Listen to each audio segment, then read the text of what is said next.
There was a week at the end of June, 7 days give or take.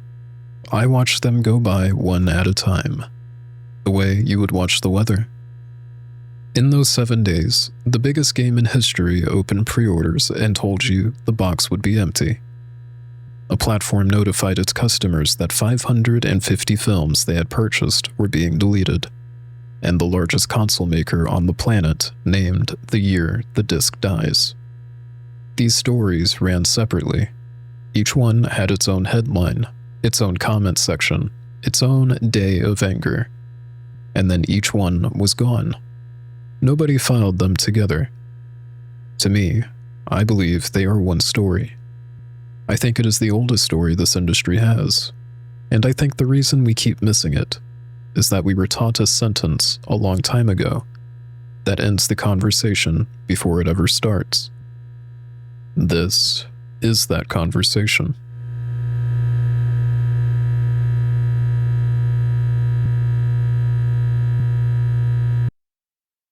On the last weekend of June, PlayStation users started receiving a notification.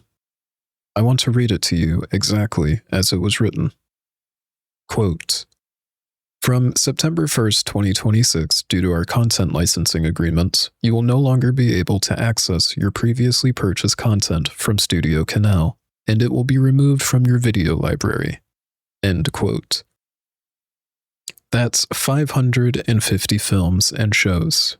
Terminator 2, the Rambo films, Evil Dead, purchased, not rented, not streamed, purchased, at full price, by people who believed the word meant what it always meant. No refunds were ever offered, and no compensation was ever mentioned. And the notification signs off with the PlayStation slogan, "Play has no limits." That is on one hand. Here is the rest of the week. June 25th, pre-orders open for Grand Theft Auto 6, the most anticipated release in the history of this medium. $80 for the standard edition, $100 for the ultimate, and the physical box, the thing you drive to a store to pick up, contains no disc. It contains a download code. And then, July 1st, Sony announces that physical disc production for all new PlayStation games, first-party and third-party, ends in January of 2028. The same day, quietly, the PlayStation Store on PS3 and Vita begins shutting down. 3 stories, 1 week, and in every comment section under every single one of them, the same sentence appeared, over and over, like a reflex. Sometimes in resignation, sometimes as a taunt from one consumer to another. You know the sentence, and you have probably said it. That's just the way it is. Here's my problem with that sentence. If a person walked into your home and took books off your shelf, your games, your CD or DVD collection, you would call the police. Or I would hope so, at least. You would not stand in your doorway and tell your neighbor, well, that's just the way it is. But when a platform does the same thing to a library you paid for, you get a notification with a slogan at the bottom, and the sentence does the rest. So this episode is about that sentence, where we learned it, who benefits every time we say it, and what it has been quietly signing away on our behalf for 15 years. Which brings me to a question I have specifically for you, dear viewer. What do you truly own when someone else is telling you what you can?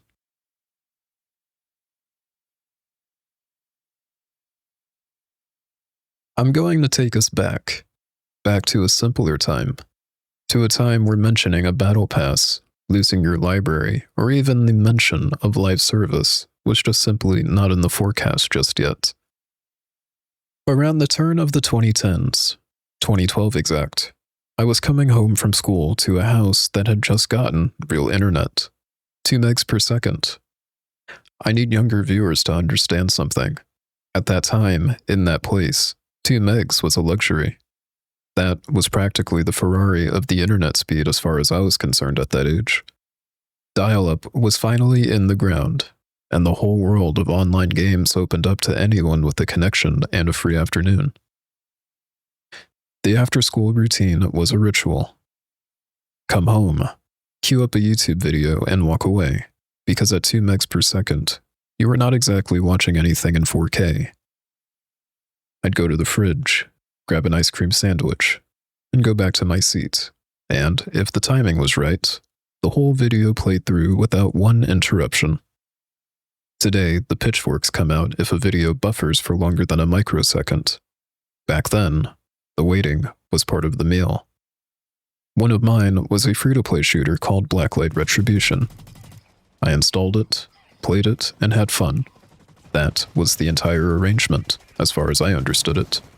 I was in middle school. I didn't know what a monetization model was. I did not know the game needed to make its money back. None of that existed for me.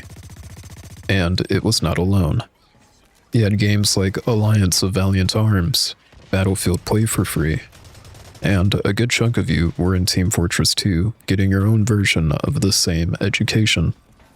The free-to-play shooter was the after-school institution of that era, and every one of them had a store. What was in that store were weapons, and the weapon you bought came with the clock on it. 7 days.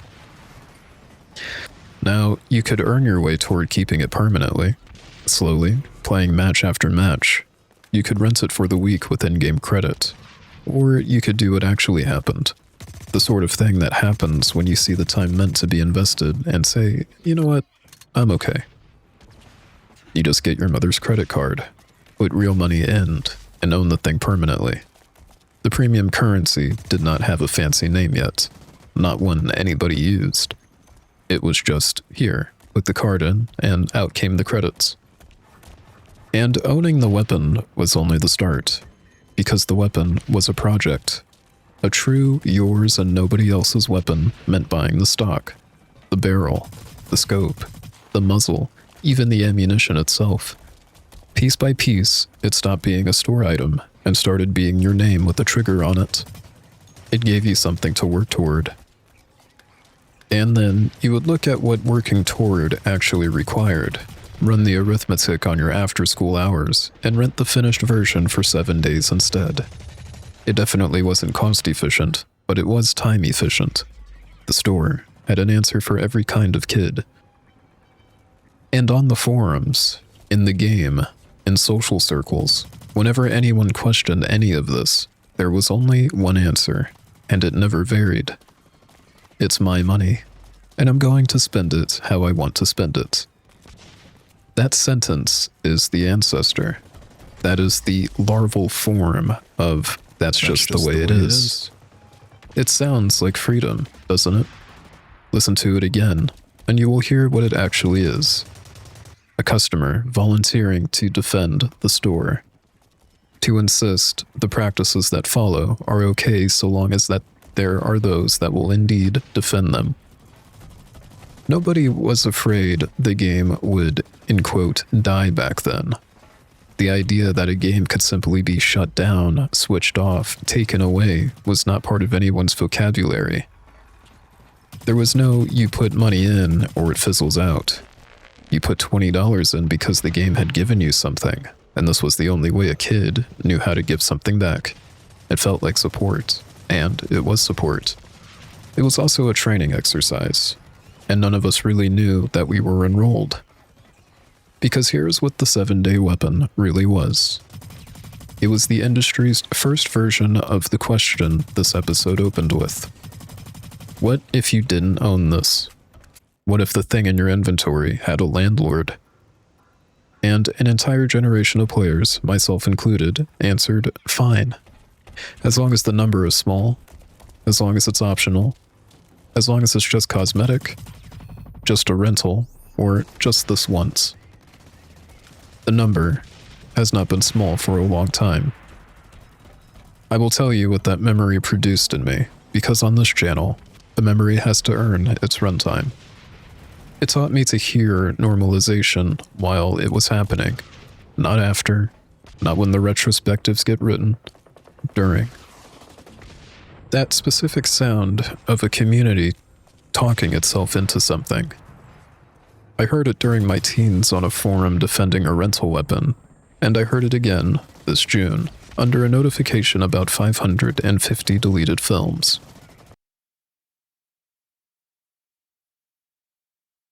There is a second sentence this community loves, and it is due for an autopsy.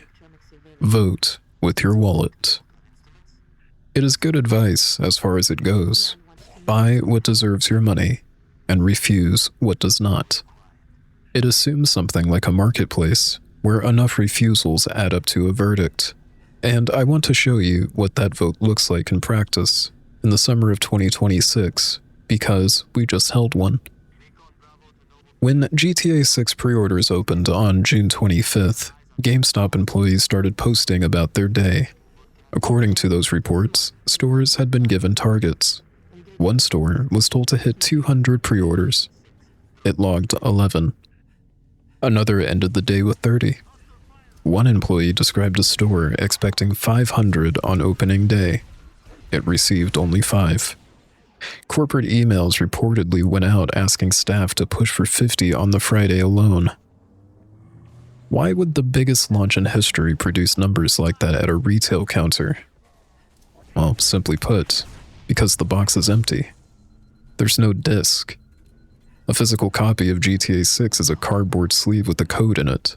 And the people who buy physical, the collectors, the traders, the lenders, the people with slow internet, the people who understand exactly what this episode is about, looked at the empty box and said no.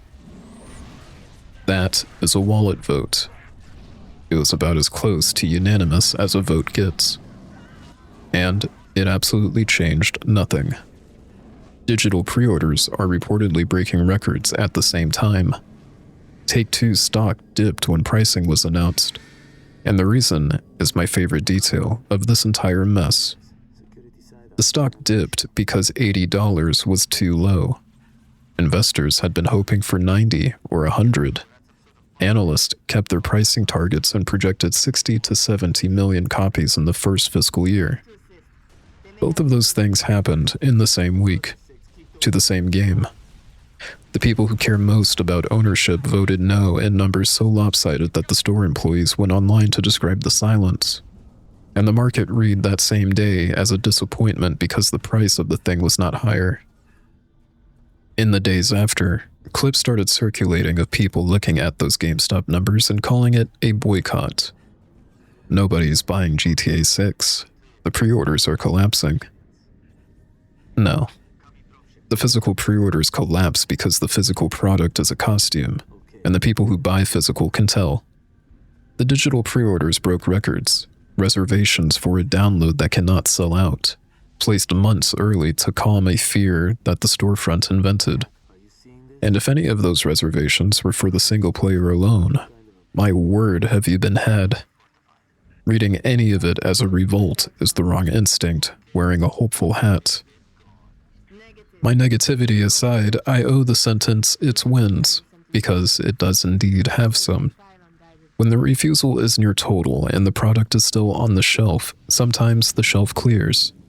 Concord launched in August of 2024 into a silence so complete that Sony pulled it offline inside 2 weeks and refunded every purchase. The community said no, cleanly, and for once, the no was heard. When it works, it works. And none of this is to disparage the people who made these games or the stories they wanted to tell. But sometimes you have to give up the ghost on an era of design philosophy. And the wallet is how an industry finds that out. And Concord had company. If you were here for episode 1, you already know the trio. Concord, Hyenas, Highguard. 3 games, 3 different kinds of failure, 1 common thread. In every one of these cases, the wallet vote was heard, and the receipt printed on somebody's last paycheck. The vote is real. It has never once been bloodless. But the same vote gets ignored in the other direction. Sony announced Fair Games, a live service heist game in May of 2023, and there has been neither hide nor hair of it since.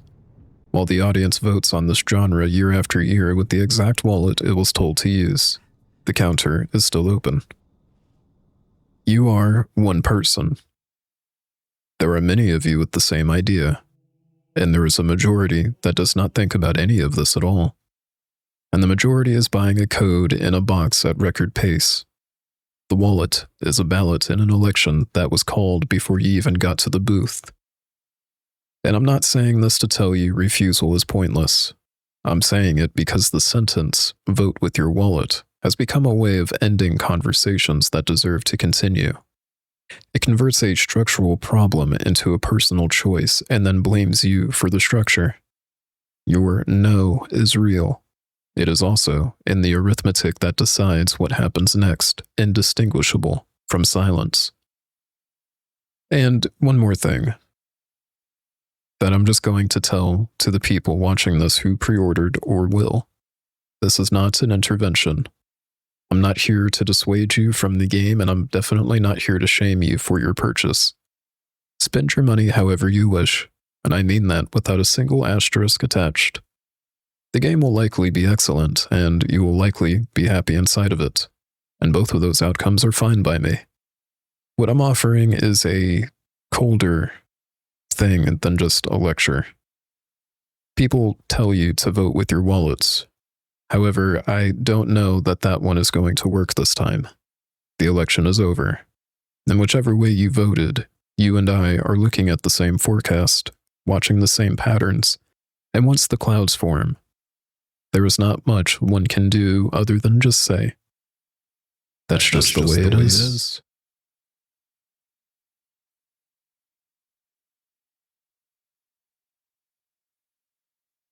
I want to walk through Sony's year, because when the pieces get laid in a row, they stop looking like separate decisions, and I'm saving the worst piece for last. Before I get on with any of this, I do have to say that we're not even going to mention Bungie here, because we all know how that went. We're going to start with the films, since that is where the week started. 550 purchased titles. Deleted September 1st, with no refunds. And if this feels familiar to you, it should. Sony ran this exact play in December of 2023, with purchased Discovery content. The backlash was loud enough that Sony backtracked and extended access by 30 months. People called that a win. Here's the thing about a 30-month extension. It does have an expiration date. That extension quietly ran out this summer, right around the time the Studio Canal notices went out. And this time, there were no headlines at all. The outrage worked, and the outrage had a license term. Hold that sentence for a moment. It's not done being useful. July 1st, Sony announced the end of disc production for every new PlayStation game, first party and third, starting in January of 2028. The blog post calls it a natural direction, aligning with how the community prefers to play, and the numbers are real. About 4 in 5 full games on PlayStation sold digitally last year. Sony is not lying about the trend. Sony built the trend, priced the trend, and shipped a discless console tier to accelerate the trend, and is now citing the trend as the reason there was never any choice.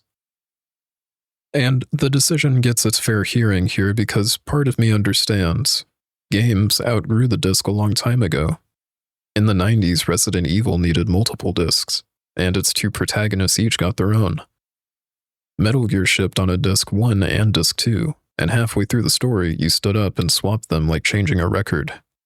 PC players have lived in the future for decades. On that side of the fence, the disc was always just a delivery truck for a CD key. And at some point, the truck stopped coming, and nobody held a funeral. The physical object has been dying a natural cause for 30 years. That part, I do in fact understand. The part I don't understand is simpler.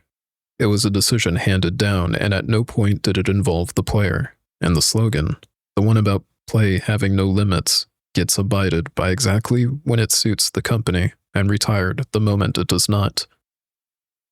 The same announcement cycle closed the PlayStation Store on PS3, with Vita to follow suit. Storefronts players were once promised would stay open. Every generation, the shelf gets shorter, and every generation, we are told the shelf was never the point.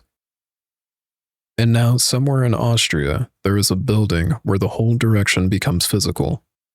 Sony's disc plant in Thalgo reportedly presses 600,000 discs a day, 600,000 objects every day, that a person can hold, lend, sell, shelve, and keep.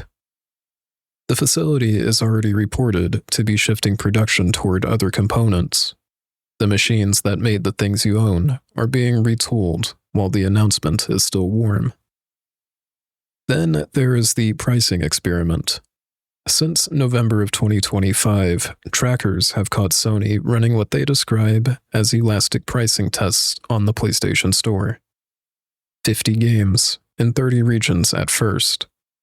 More than 190 games across 70-plus regions by spring, reaching the American storefronts in March, with observed gaps up to about 28%. Sony is not charging different sticker prices to different people. What the trackers found is different discounts for different accounts. Same game, same region, same sale, 2 accounts, and 2 numbers. And the pattern the data suggests is the part worth sitting with. The deeper cuts skew toward the accounts that spend the least. The algorithm courts the stranger and bills the regular. Loyalty, measured and priced, gets you the worst deal. There's also reports this year that say Sony is pulling back from PC releases for its big single-player games, which that's not at all what we were hoping for when the State of Play happened earlier this year. They're returning to console exclusivity to protect the hardware. A former chairman of Sony's own worldwide studios went on a podcast this week and said he could not follow the logic that a PC port arriving 18 months later never stopped a console sale.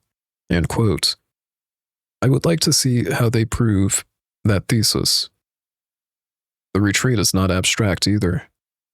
Marvel Tokon Fighting Souls, the fighting game Sony badly needs to be a hit, is currently blocked from purchase in over 130 countries on Steam.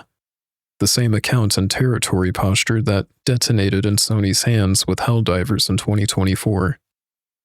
Sony is begging for a win right now, and the obstacle keeps being Sony. Sony's own business meeting notes describe the goal in plain terms: a true digital platform business, not constrained by our own hardware ecosystem. Those 2 phrases deserve a second pass. A platform unconstrained by its hardware is a platform whose product is the account. So, deleted libraries, the end of the disk, a factory retooling mid-announcement, and prices that watch you back. A platform retreating behind its own walls. Any of these alone is a news cycle. Together, they are direction. And when a reporter asked Sony about that direction, a spokesperson produced the most clarifying sentence any platform has said this decade. I will read it without decoration, because it didn't need any.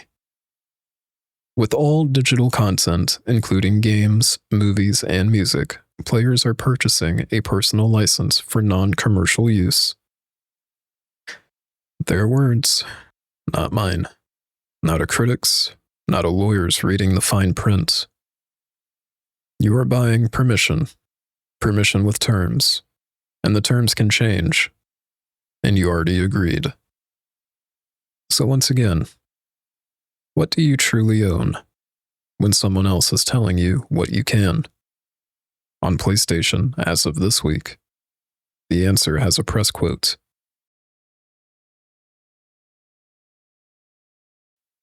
None of this arrived at once. That's the whole thing. Nothing in this episode would have survived being introduced in a single year. It survived because it was introduced one acceptable loss at a time. And after each one, we perform the ritual. Let me read you the ledger. As far back as 2006, The Elder Scrolls IV: Oblivion sells armor for your horse. It's a cosmetic item in a full-price game. for $2.50. The internet laughed at it for years. The laughter is the last unified resistance this issue will ever see. And when the laughing stopped, the armor was still for sale. And it made its money. That's just the way it is. Day 1 downloadable content. The game ships, and a piece of it ships separately, for money, on the same day. Content that by definition was finished when the disc was pressed. Players who objected were told by other players to deal with it. That's just the way it is. Pre-order early access pay before the reviews existed, and you may play days early. That one is a magic trick to me. Nobody is playing early. Everyone else had been moved late. They did not sell you a head start. They sold you the removal of a delay that they invented. That's just the way it is.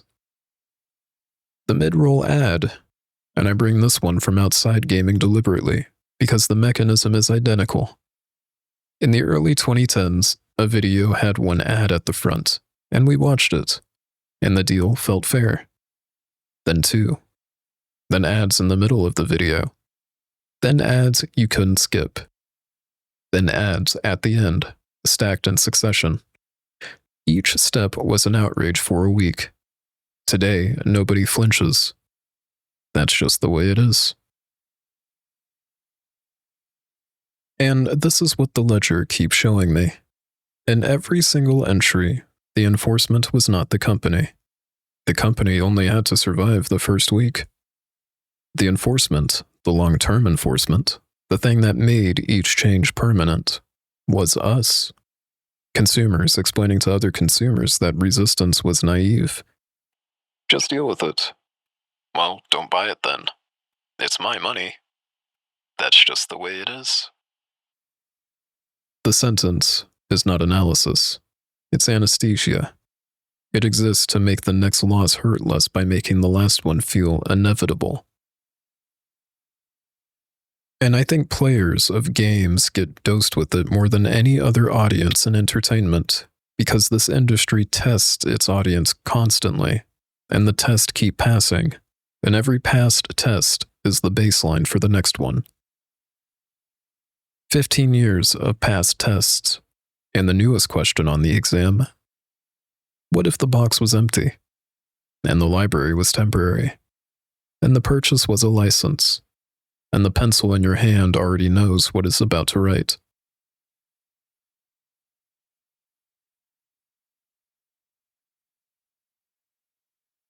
So here we are. The last chapter. This is not a call to anything. This entire episode, as far as I've written it, is a weather report, drawn from the last time the pressure got this high. So, on to the weather. Think back to the 2010s, to the era of the mid-roll ad that it was born into. Piracy was so rampant in those years. Ad blockers went from a niche tool to standard equipment on tens of millions of machines. And the industries on the receiving end told one story about it: theft, freeloading, a moral failure of the audience. There was always a competing explanation. It came from inside the house.